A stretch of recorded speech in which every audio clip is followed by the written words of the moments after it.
I mean, it's pressure. I think pressure, first of all, is privilege. A lot of people would like to be in my position. So I mean, the pressure is always there, but I think the pressure is more on the side. Because the whole world expects them to win, but I know that we can surprise them and talk about principles, and that we understand.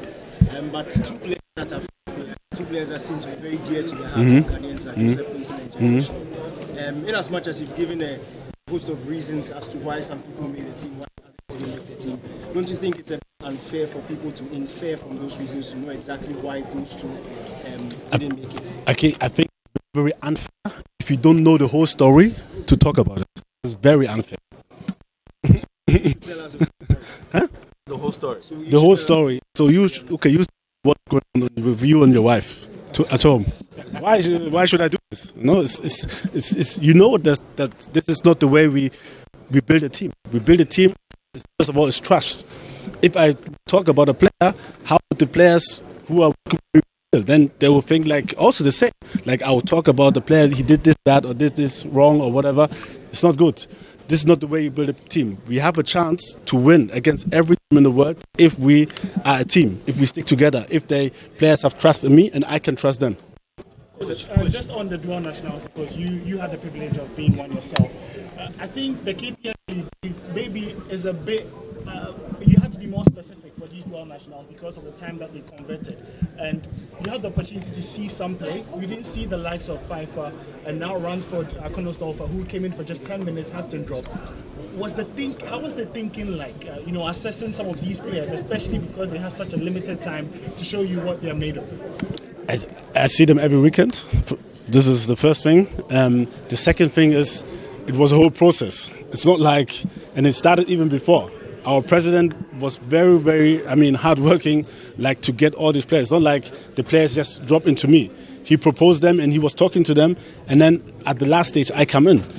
So it's a lot of hard work to convince players to come and play for Ghana, but at the end it's their decision. So and also it's a little bit complicated because surely I have to look at every player. So I have to look at players from the local league, I have to look at players from Europe who are already there, and then also and it's difficult to satisfy all. I know that I will disappoint some players, this is for sure, but I think everybody tried his best to get the best squad possible. Do they have opportunity at the World Cup? Excuse me? The locally based players that you've called, the two players. It's performance. It's performance. It's not about local players or non-local players. It's performance. It's training.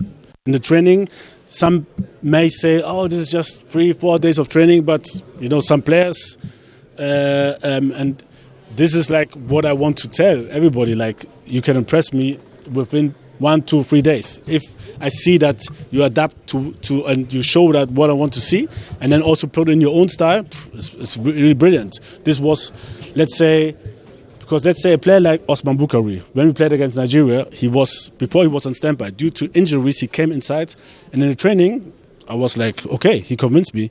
I know that I can put him in. And he showed it in the game, I think, against Nigeria, and did well. Coach, let's talk about the task in Qatar. We understand that we are in a very difficult group with Portugal, Uruguay, and South Korea.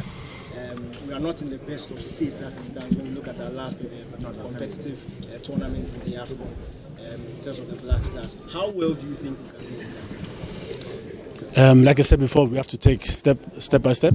Versus the first match could be very crucial. So we do our best to win against Portugal. It will be very, very difficult, but it's possible. And I'm confident with the squad that we can do it. And then from this, we continue. But we have to take it step by step. And if we survive the group stage, at the end, it depends on who we get also. And sometimes it's inches. If the ball goes post inside, post outside, this one we can't control. But we to prepare the players as much as possible, and then I think we can have a successful World Cup. Even as you qualify from the group, the game against Uruguay would be crucial. Well, there are two approaches that you can take. Would you want to use the fact that the players will go out there and have revenge as your A option, or B, would you rather tell them that, hey, forget about that game 12 years ago and it's about today? What will be your approach?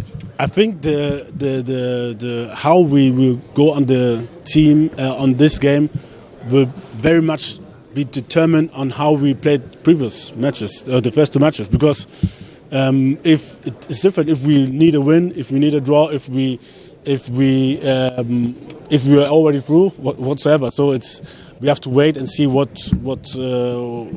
demands this game will give us, and then we will see how we go on this game. But I think to talk about revenge, it's a little bit difficult because it's a long time ago, and we want to win every match, no matter who.